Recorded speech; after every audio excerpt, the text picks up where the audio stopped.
வணக்கம் நண்பர்களே. இன்று இந்த பதிவில் சனி வக்ரத்தினுடைய தொடர்ச்சியாக பார்க்கக்கூடிய ராசி துலாம் ராசி.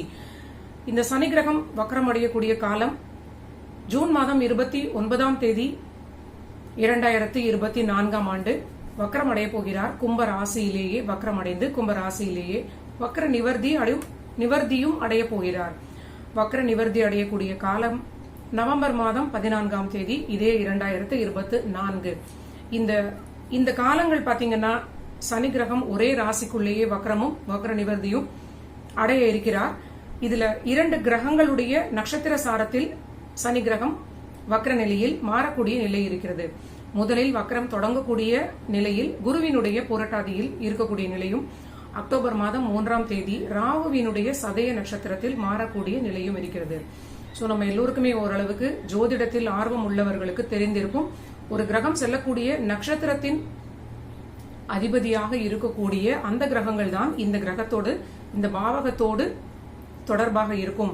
அந்த கிரகங்கள் எந்த வீட்டில் இருக்கிறது, இந்த கால்குலேஷன் அடிப்படையில் தான் ஜோதிடம் வேலை செய்கிறது அப்படின்னு நமக்கு தெரிந்திருக்கும்.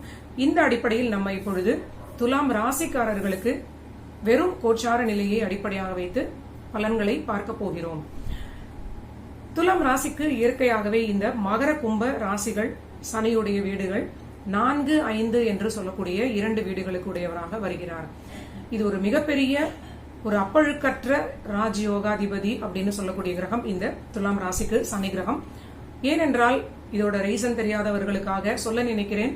4 என்று சொல்லக்கூடியது ஒரு கேந்திர வீடு, 5 என்று சொல்லக்கூடியது ஒரு திரிகோண வீடு.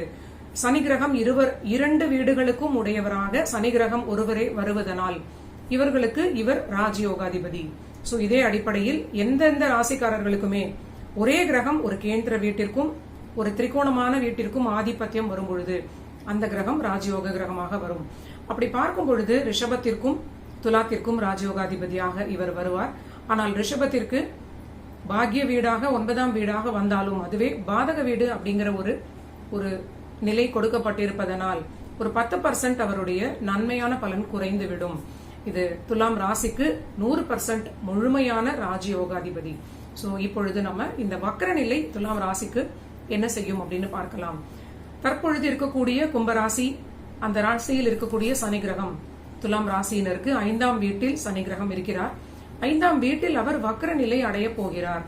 இது பாத்தீங்கன்னா வளர்ந்த குழந்தைகளை வைத்துக் கொண்டிருக்கக்கூடிய துலாம் ராசியினருக்கு ஒரு நன்மையான பலன். அந்த கிரகம் வக்ரம் அடையும் பொழுது 5ஆம் வீட்டிலிருந்து 4ஆம் வீட்டோடு ஒரு தொடர்பாக இருப்பது போன்ற ஒரு நிலை பலன்களில் நம்ம எடுத்துக்கொள்ள வேண்டும். அப்படி பார்க்கும் பொழுது குழந்தைகளுக்கு வெளியூர் வெளிநாடு செல்லக்கூடிய ஒரு யோகம், ஒரு வளர்ச்சியான காலகட்டம், அவர்களுக்கு பணி, அதற்கான இடமாற்றம் எல்லாமே இவங்களுக்கு அலைச்சல்கள், இந்த மாதிரியான சில தாய் தந்தையரிடமிருந்து பிரிந்து சென்று அவங்க வெளியூர் செல்லக்கூடிய நிலை துலாம் ராசியினருடைய குழந்தைகளாக வரக்கூடியவர்களுக்கு ஏற்படும் அப்படின்னு சொல்லலாம்.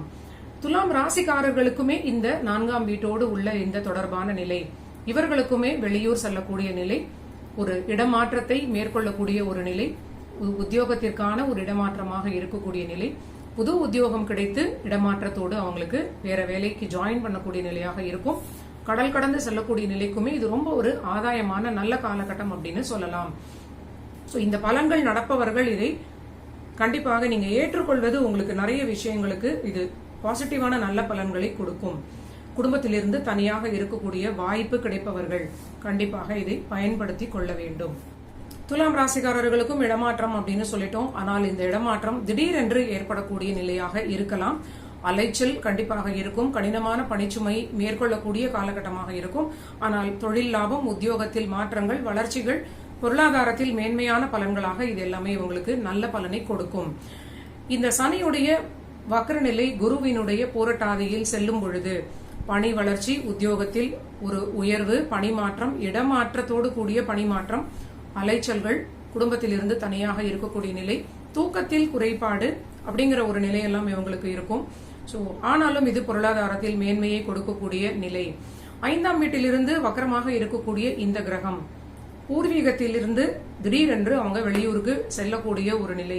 நீண்ட நாட்களாக துலாம் ராசியில் இருக்கக்கூடிய சிலர் அவங்களோட பூர்வீக ஊரிலேயே இருக்கிறார்கள், வேறு ஒரு ஊருக்கு செல்லணும் அப்படின்னு நினைத்துக் கொண்டிருந்தால் இந்த வக்ர காலத்தில் அவங்க பூர்வீகத்திலிருந்து கிளம்பி வேறு இடத்திற்கு செல்லக்கூடிய ஒரு நல்ல நிலையாக இருக்கும்.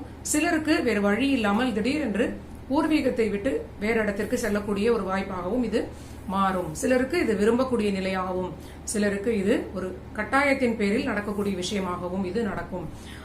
அடுத்ததாக ராகுவினுடைய சதயத்தில் இந்த சனி கிரகம் செல்லும் பொழுது புது முதலீடு, வீடு வாகனம் சம்பந்தமான விஷயங்களுக்கான ஒரு புது கடன்களை ஏற்படுத்தி கொண்டு புது வீடு வாங்கலாம், புது வாகனங்கள் வாங்கலாம். அற்புதமான கடல் கடந்து செல்லக்கூடிய ஆதாயமான நல்ல பலன்கள், இதெல்லாமே ரொம்ப நல்ல லாபங்களை பொருளாதார வகையில் இவர்களுக்கு கொடுக்கும். கவனமான பலன்களாக துலாம் ராசியினருக்கு வளர்ந்த குழந்தைகள் இருந்தால் வாக்குவாதம் இல்லாமல் அவர்களோடு நீங்க பழக வேண்டிய காலகட்டம். சில சமயங்களில் உங்களுடைய விருப்பத்திற்கு மாறாக குழந்தைகள் சற்று ஒரு கான்ஃபிளிக்டை ஏற்படுத்துவார்கள். உங்களுக்கு ஒரு பிடிக்காத விஷயங்களை அவங்க டெசிஷன்ல கொடுக்கலாம், தெரிவிக்கலாம். சற்று நீங்க அவங்களை சரியான முறையில் கையாள வேண்டிய ஒரு நிலை இருக்கிறது. அடுத்ததான கவனமான பலன், தந்தையாருடைய ஆரோக்கியத்திலும் தாயாருடைய ஆரோக்கியத்திலும் துலாம் ராசி மிக மிக அதிக அக்கறை எடுத்துக்கொள்ள வேண்டும். இந்த காலகட்டத்தில் சனி வக்கரம் அடையும் பொழுது நீண்ட நாள் தடைகள் எல்லாமே உத்தியோகம், பணிக்கான இடமாற்றம், வெளியூர் செல்லக்கூடிய லாபம், வெளியூருக்கு கிடைக்கக்கூடிய வாய்ப்பு, இந்த மாதிரியான பலன்களாகவே இருக்கிறது. ஆனாலும் உங்களுக்கு கடுமையான பணிச்சுமை, அலைச்சல், அந்த புது இடத்திற்கு மாறக்கூடிய நிலை, இந்த சீசனல் சேஞ்சஸ், இதெல்லாம் உங்களுக்கு ஆரோக்கியத்தில் அதிக அக்கறை காட்ட வேண்டிய ஒரு நிலை. கண்டிப்பாக குழந்தைகளோடு வாக்குவாதம் இல்லாமல் இருப்பதும் ஒரு கவனமான நிலை. வாழ்க்கை துணைக்கும் உங்களுடைய ஆக்சஸ்ல இருக்கக்கூடிய அந்த அடிப்படையில் பணிச்சுமை கடுமையாக இருக்கக்கூடிய ஒரு காலகட்டம்.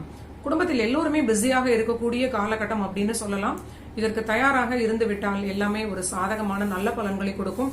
நீண்ட நாள் தடைகள் எல்லாமே நீங்கி உங்களுக்கு வீடு வாகனங்கள் அமையும். நிறைய சில நண்பர்கள் வீடு வாகனங்கள் வாங்குவதற்கு தயாராக பணத்தை வைத்துக்கொண்டு சரியாக அமையவில்லை அப்படிங்கிற நிலையில் இருப்பாங்க. அவங்களுக்கு பிடித்தமான வீடு வாகனங்கள் வாங்கக்கூடிய நல்ல நிலை. கடன்கள் வாங்கக்கூடிய சூழல் வந்தால் தவிர்க்காமல் கடன்கள் வாங்கி கொள்ள வேண்டும். ஏனென்றால் இது ஒரு சுப கடனாக நீங்க ஒரு நல்ல விஷயத்திற்கு அந்த பணத்தை செலவு பண்ணக்கூடிய கடனாக ஒரு சிறிய தொகையாவது நீங்க வாங்குவது நல்லது. வாங்குவது போன்ற சூழல் உங்களுக்கு ஏற்பட்டால் நீங்க உடனே அதை வாங்கிக் கொள்வது நன்மை கொடுக்கும். ஆரோக்கியத்தை அது பாதுகாக்கும் அப்படின்னு சொல்லலாம். சோ இது துலாம் ராசிக்காரர்களுக்கு ஒரு நல்ல பலன்.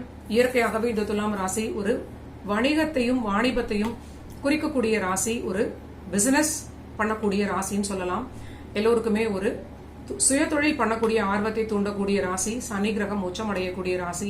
ரொம்ப சனி கிரகம் மேன்மையான நல்ல பலன்களை கொடுப்பார். சனி கொடுத்தால் எவர் தடுப்பார் அப்படின்னு ஜோதிடத்தில் ஒரு சேயிங் சொல்லுவார்கள். அது போன்ற ஒரு நல்ல காலகட்டம் துலாம் ராசியினருக்கு.